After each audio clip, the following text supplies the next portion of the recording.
नमस्कार साथियों, स्वागत है आपका इस YouTube channel learn tea life में। आज है 26 अप्रैल और इस सेशन में द हिंदू एडिटोरियल का वोकेबलरी कवर करते हैं।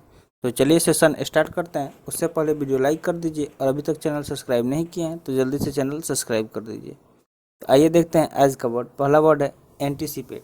अगर एंटीसिपेट की बात की है तो ये क्या है, एक वर्ब है।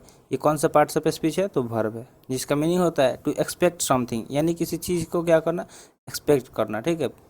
अगर इसका हिंदी मीनिंग की बात किया जाए तो पूर्वानुमान करना। क्या हो जाएगा? पूर्वानुमान करना। आप किसी से कुछ एक्सपेक्ट करते हैं, यानी कि पहले ही अनुमान लगा लेते हैं कि ये मतलब होने वाला है। ठीक है।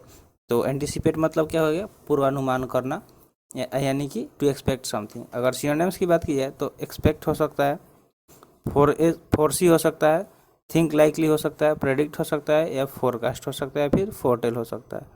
ये सारे क्या हो गए? इस वर्ड के सिनोनिम्स हो गए। वर्ड क्या है? एंटीसिपेट।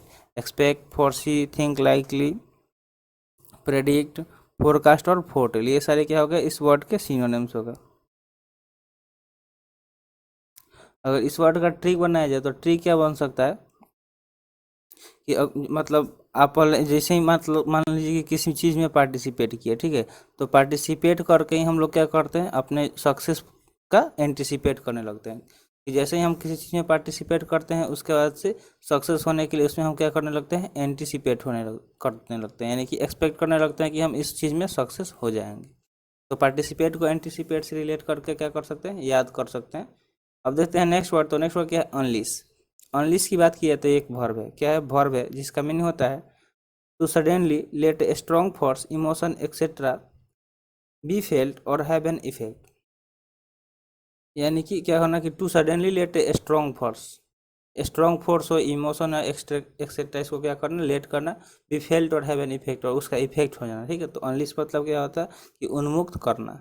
इसका हिंदी मीनिंग उन्मुक्त करना हो सकता है। सिनोनिम्स की बात की है तो रिलीज, वेंट, या फिर एक्सप्रेस हो सकता है, एयर, टेक आउट, ये सारे क्या हो गए? इस वर्ड के सिनोनिम्स हो गए। रिलीज, वेंट, एक्सप्रेस, एयर या टेक आउट, यानी कि क्या होना, ये उन्मुक्त करना हो जाएगा। वर्ड क्या है? अनलीज, जो एक वर्ब है। नेक्स्ट वर्ड की बात की जाए तो ये क्या है? On syllable. क्या है? ऑन असाइलेबल। अन असाइलेबल की बात की जाए तो ये क्या है? एडजेक्टिव है। देखिए हम आपको बताए थे कि जिस भी वर्ड के लास्ट में क्या आता है, बी एल आता है, वो क्या हो जाता है? एडजेक्टिव हो जाता है। तो अन असाइलेबल क्या है? एडजेक्टिव, जिसका मीनिंग है unable to be attacked, question और डिफीटेड, यानी कि जिस पे कोई अटैक नहीं कर सके, या कोई क्वेश्चन नहीं उठा सके, या जो कोई हार नहीं सके, तो उसके लिए अनअसाइलेबल वर्ड यूज कर सकते हैं। जिसका हिंदी मीनिंग होता है अखंडनीय, जिसको अलग मतलब अखंडनीय मतलब क्या होता है, जिसको खंडित नहीं किया जा सके, तोड़ा नहीं जा सके। ठीक है। तो उसके लिए अनअसाइलेबल वर्ड यूज कर सकते हैं हम। सिनोनिम्स की बात की जाए तो इम्प्रेग्नेबल हो सकता है, इनवल्नरेबल हो सकता है, इनवायलेबल हो सकता है। ठीक है। ये सारे क्या हो गए? इस वर्ड के सिनोनिम्स हो गए। इनप्रेग्नेबल, इनवल्नरेबल और इनवायलेबल। नेक्स्ट वर्ड देखा जाए तो नेक्स्ट वर्ड क्या है? बुफेट। बुफिट की एक वर्ब है। क्या है? बुफिट क्या है? एक वर्ब है, जिसका मीनिंग होता है of difficulties afflict someone over a long period, यानी कि क्या होना, मतलब डिफिकल्टी को एफ्लिक्ट करना बहुत लंबे समय तक। ठीक है, किसी द्वारा। जिसका हिंदी मीनिंग होता है चिंतित होना। एफ्लिक्ट मतलब क्या होता है? चिंतित होना। ठीक है। अब कोई प्रॉब्लम आएगा तो उसको लेकर क्या कीजिएगा? चिंतित ही रहिएगा ना। तो बफेट मतलब वही होता है, चिंतित होना। अगर इसकी सिनोनिम्स की बात की जाए तो सिनोनिम्स ट्रबल हो सकता है, हार्म हो सकता है, वरी हो सकता है, फिर हरास हो सकता है। ट्रबल, हार्म, वरी और हरास, ये सारे क्या हो गए? इस वर्ड के सिनोनिम्स हो गए। अगर मान लीजिए कि अगर आपके साथ मतलब कोई ब्लॉफ होगा तो आप क्या हो जाइएगा? उसको लेके आप बफेट हो जाइएगा, यानी कि चिंतित हो जाइएगा। ठीक है। इस तरह आप इसको याद रख सकते हैं कि किसी के साथ मान लीजिए कि ब्लॉफ हो रहा है तो वो क्या हो जाएगा? चिंतित हो जाएगा। ठीक है। नेक्स्ट वर्ड देखा जाए तो नेक्स्ट वर्ड क्या है? स्पॉन। स्पॉन एक वर्ब है। स्पॉन क्या है? एक वर्ब है, जिसका मीनिंग होता है प्रोड्यूस और generate a large number of, यानी किसी चीज़ को क्या करना, बहुत काफ़ी मात्रा में प्रोड्यूस करना या जनरेट करना, यानी कि उत्पादन करना। ठीक है। अगर किसी चीज़ का ज़्यादा मात्रा में उत्पादन करेंगे तो उसके लिए कौन सा वर्ड यूज कर सकते हैं? तो स्पॉन। ठीक है। अगर सिनोनिम्स की बात की जाए तो इसका ओकेजन हो सकता है, जनरेट हो सकता है, गिव राइज टू, या फिर इंजेंडर, ये सारे क्या होगा? इस वर्ड के सिनोनिम्स हो गए, जिसका मतलब होता है कि बहुत ज़्यादा मात्रा में किसी चीज़ का क्या करना, उत्पादन करना। ठीक है। स्पॉन। नेक्स्ट वर्ड देखा जाए तो नेक्स्ट वर्ड क्या है? रब्बल। रबल एक क्या है, नाउन है। रबल क्या है, एक नाउन है जिसका मीनिंग होता है वेस्ट और rough fragment of stone, brick, concrete etcetera, specially as the debris from the demolition of building. यानी कि जब बिल्डिंग का डिमोलिशन होता है तो उससे जो भी मतलब वेस्ट या रफ फ्रेगमेंट निकलता है, चाहे वो स्टोन का हो, ब्रिक्स, ये ब्रिक्स हो जाएगा, ठीक है, ब्रिक्स का हो या फिर कंक्रीट का हो, तो उसके लिए रबल वर्ड यूज कर सकते हैं, ठीक है। यानी कि जैसे मतलब कोई चीज़ जैसे घर वगैरह गिरता है तो उसका क्या बनता है, रबल निकलता है, यानी कि उसको हिंदी में मलबा बोला जाता है। क्या बोला जाता है, मलबा बोला जाता है, ठीक है। सिनोनिम्स की बात की जाए तो रिमेन्स हो सकता है, रुइन हो सकता है, फिर ब्रिकेज हो सकता है, ये सारे इसके सिनोनिम्स हो गए, ठीक है। मलबा मतलब जो मतलब जैसे आप ऐसे देखे होंगे कि जब एरोप्लेन भी क्या होता है, जब एरोप्लेन कहीं क्रैश होता है तो उसका मलबा मिलता है, यानी कि जो चीज़ मतलब टूट कर जो उसका कोई चीज़ टूट टाट जाए, ठीक है, टूट जाए या नष्ट हो जाए तो उसका जो पार्ट्स मिलता है उसको क्या बोला जाता है, मलबा बोला जाता है। तो रबल क्या हो गया, मलबा हो गया इसका मीनिंग। अब देखते हैं नेक्स्ट वर्ड। नेक्स्ट वर्ड क्या है, बिलाई।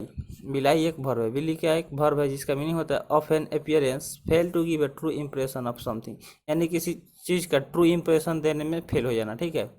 Fail to give a true impression of something, किसी चीज़ का ट्रू इंप्रेशन देने में क्या हो जाना, फेल हो जाना, यानी कि झूठलाना, ठीक है। हिंदी मीनिंग क्या हो जाएगा इसका, झूठलाना। सिनोनिम्स की बात की जाए तो contradict, create odds with, call in to question हो जाएगा। ये सारे क्या हो गए, इसके सिनोनिम्स हो गए। वर्ड क्या है, बिलाई।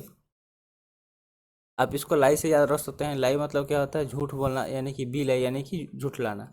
नेक्स्ट वर्ड देखा जाए तो इनडिस्पेंसेबल हो सकता है। क्या है, क्या, इनडिस्पेंसेबल, जिसका मीनिंग होता है एब्सोल्युटली नेसेसरी, यानी कि कोई चीज़ बहुत ज़्यादा नेसेसरी हो, यानी कि आवश्यक हो, तो उसको अत्यावश्यक बोल सकते हैं, ठीक है। कोई चीज़ जो क्या हो, अत्यावश्यक हो, यानी कि बहुत ज़्यादा जरूरी हो, ठीक है, तो उसके लिए इनडिस्पेंसेबल वर्ड यूज कर सकते हैं, जिसका synonyms essential, necessary, important, significant, vital या नीडेड हो सकता है। इसेंशियल मतलब भी आवश्यक होता है, नेसेसरी मतलब भी, इम्पोर्टेंट मतलब जो चीज़ महत्वपूर्ण है वो क्या है, आवश्यक है, सिग्निफिकेंट, वाइटल या नीडेड, ये सारे क्या होगा इस वर्ड के सिनोनिम्स हो गए। वर्ड क्या है, डिस्पेंसेबल, जिसका मतलब होता है अत्यावश्यक, जो चीज़ काफ़ी ज़्यादा आवश्यक हो, अत्यावश्यक, उसको बोल सकते हैं, ठीक है। नेक्स्ट वर्ड है गेम्बिट। गेम्बिट एक नाउन है। गेम्बिट क्या एक नाउन है जिसका मीनिंग होता है एन एक्ट और remark that is calculated to gain an advantage specially at the outside of a situation, मतलब एक ऐसा एक्ट या रिमार्क जो क्या करे, कैलकुलेट करे, गेन यानी कि फायदा, गेन एन एडवांटेज मतलब फायदा कमाना, ठीक है, specially at the outside of situation, किस मतलब किसी आउटसाइड सिचुएशन में, ठीक है। तो इसका हिंदी मीनिंग क्या हो जाएगा, चाल हो जाएगा। पर आप कोई चाल चलिएगा तभी तो फायदा कमाइएगा, ठीक है। तो गैम्बिट मतलब क्या होता है कि चाल चलना। सिनोनिम्स की बात की जाए तो प्लोए, स्ट्रैटेगम, ट्रिक या फिर यूज, ये सारे क्या हो गए इस वर्ड के सिनोनिम्स हो गए। वर्ड क्या है, गैम्बिट। अगर इसका ट्रिक बनाया जाए तो ट्रिक क्या बन सकता है कि मान लीजिए कि अर्पित ने क्या किया, गैम्बिट करके बहुत सारा पैसा कमा लिया। क्या कर लिया, अर्पित ने गैम्बिट करके बहुत सारा पैसा कमा लिया। इस तरह आप इसको याद रख सकते हैं कि अर्पित ने गैम्बिट करके बहुत सारा पैसा कमा लिया।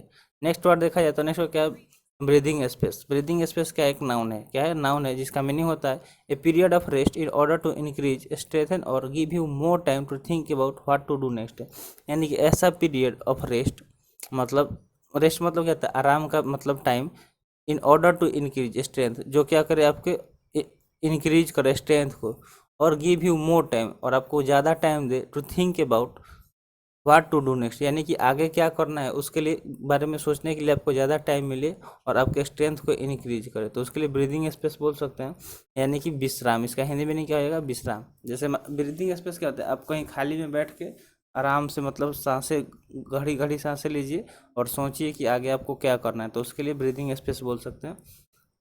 सिनोनिम्स की बात की तो रिस्पाइट, ब्रेक या पॉज हो सकता है, ठीक है, रिस्पाइट, ब्रेक या पॉज। जब देखिए क्या होता है, मतलब जब कभी आप प्रॉब्लम में है, ठीक है, और आपको समझ में नहीं आ रहा है क्या करना है क्या नहीं, तो ठंडे दिमाग से नहीं बोला जाता है कि ठंडे दिमाग से सोचिए और जो अच्छा लगे वो कीजिए। तो उसके लिए ठंडे दिमाग से सोचने के लिए क्या करना है, आप मतलब गहरी सांसें लीजिए, थोड़ा देर तक अपने आप पे काबू पाइए, उसके बाद से कुछ कीजिए, आगे क्या करना है, ठीक है। तो ब्रीदिंग स्पेस मतलब क्या होता है, विश्राम में जाना और सोचना कि आगे क्या करना है। तो आज का सेशन यहीं पर समाप्त हुआ। आई होप आपको सेशन पसंद आया होगा। Thanks for watching. मिलते हैं फिर अगले सेशन में। जय हिंद।